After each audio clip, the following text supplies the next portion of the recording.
my name is Grace Packard and I'm a principal consultant at Momentum Transport Consultancy. We're based in the UK with offices in Ireland and Canada as well.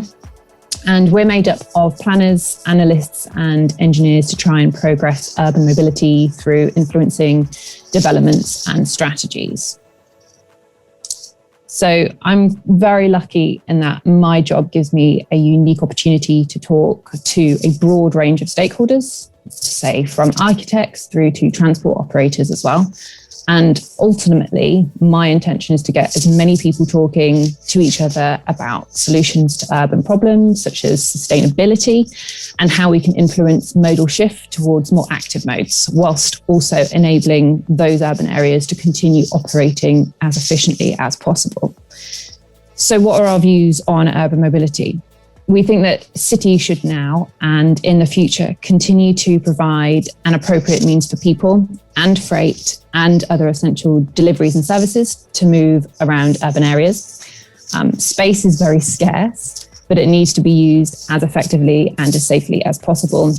And also creating spaces that people enjoy using as well.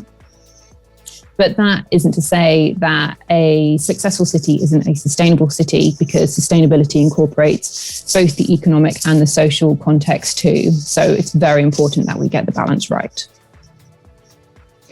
So in planning, it's very clear that we need to focus on environmental sustainability. Yet we need to work out how our current planning system is working and how it's in place to ensure that these developments and the city that they sit within can still function. So in some cases, planning policy can actually hinder our efforts. And this is why events such like this are really useful, because we can listen to one another and share knowledge and understand what works and what doesn't. So I can go back in my job and talk to project stakeholders about these possibilities that everyone else has been talking about, and also help to inform a successful urban development that hits all three pillars of sustainability. So over the last year, I've been focusing a little bit more attention to the rise of micromobility. E-scooters, they're a new mode which can be taken anywhere at the choice of the owner, and they can greatly enhance accessibility. So with this, people can travel further in a shorter amount of time, which is why they present a great alternative to car trips for short journeys. And with this, there's also the potential to reduce cars from roads and reduce their carbon emissions in the process. And it helps us reclaim space in cities for people and of course for nature as well. I recently explored this potential in London.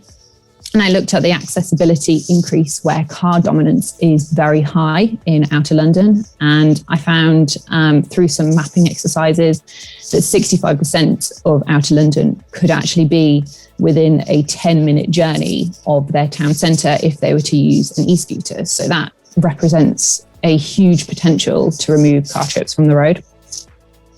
Alongside this, I've also been looking at e-scooter parking and how it should be designed in offices, because we know that by providing adequate parking, that can also encourage e-scooter use, and then resulting in further cars being pulled off the road. I've also been looking at cargo bikes as well, because this is as much about people as it is about freight.